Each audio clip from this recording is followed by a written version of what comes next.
Hello, and thank you for choosing Eaglerider. My name is Benjamin Young. Today, we're going to go over the Harley Davidson Heritage Softail Classic.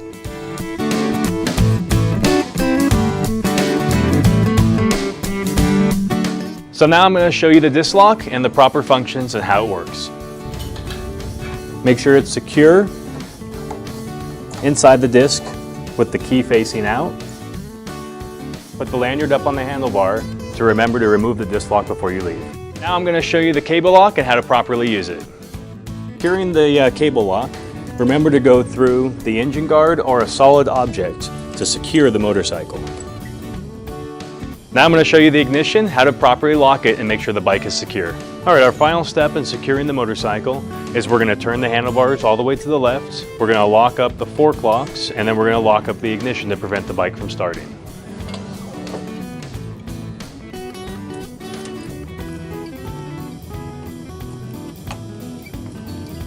The bike is fully secure now. Now that we've locked the motorcycle, we're going to show you how to properly unlock the motorcycle. All right, now I will remove the keys from my pocket. We will unlock the motorcycle. Now that the motorcycle is unlocked, we can go through the controls. Now let me show you how to properly shift the gears in the motorcycle.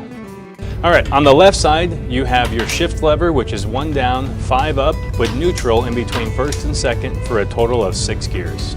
On your left hand is the clutch control. You also have on your left hand your horn button.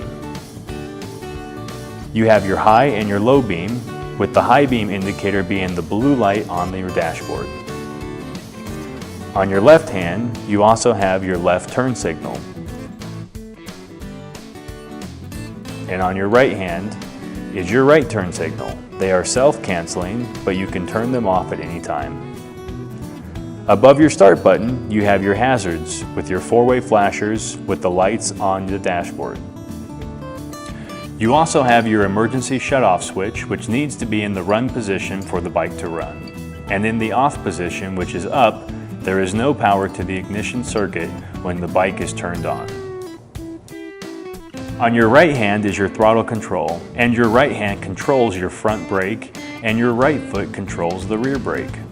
With the ignition on, we're now going to take the run switch and put it to the on position, which will give you a distinct sound of the fuel pump priming. We're then going to hit the on switch, which will start the motorcycle. On your left hand, you have your trip odometer. You're going to press and hold for 3 seconds to reset back to 0. Now let's cover the fuel and how to check the oil. This motorcycle has a range of about 180 miles. It holds 5 gallons of fuel. On the left side is the indicator from empty to full, and the right side is where you put in the fuel, 91 octane preferred. All right, now we're going to check the oil. First you want to wipe it off.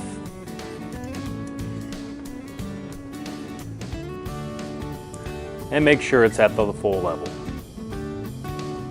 We're now going to use a program called Record 360 to capture the condition of the motorcycle, noting if any imperfections so that when you return the motorcycle, we can match that up to the condition of the motorcycle left in.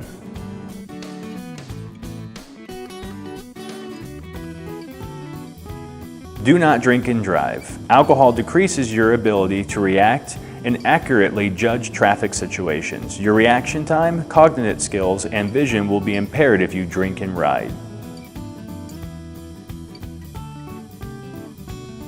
Use both brakes. Your stopping power is 30% in the rear brake and 70% in the front. Using both brakes every time to stop will ensure you have 100% of all available stopping power. Never tailgate when riding your bike. Always use a 3-second following distance, allowing you more time to react and control your braking when traffic suddenly stops.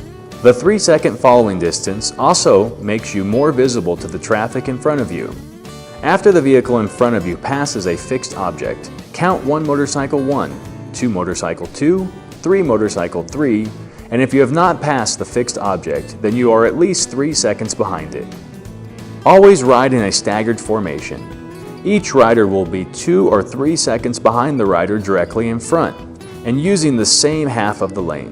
When coming to a stop, the group generally forms up 2 abreast side by side. When a group starts off, the rider on the left starts first. Exercise caution when carrying a passenger. Maneuvering and stopping your bike is more difficult when carrying a passenger. Get comfortable with the extra weight by taking a spin around the block before going on the highway. Take a moment to remind your passenger to stay still, keep their feet on the pegs and their hands on your waist. Avoid riding next to a truck. Trucks and 18-wheelers have huge blind spots. Use a space cushion and stay out of the large blind spots altogether. You never know when a truck is going to change lanes. Wear protective gear. Seasonal road conditions change throughout the year. Other vehicles can violate your right-of-way. Remember to wear eye protection and a DOT-compliant helmet, jacket, and gloves. Full riding gear offers the best protection while on your motorcycle. Our commitment to you. Eaglerider cares about your safety and we want you to enjoy your ride. That's why we carefully inspect your rental and make sure it meets our high standards. We look forward to seeing you out on the open road. Safe travels,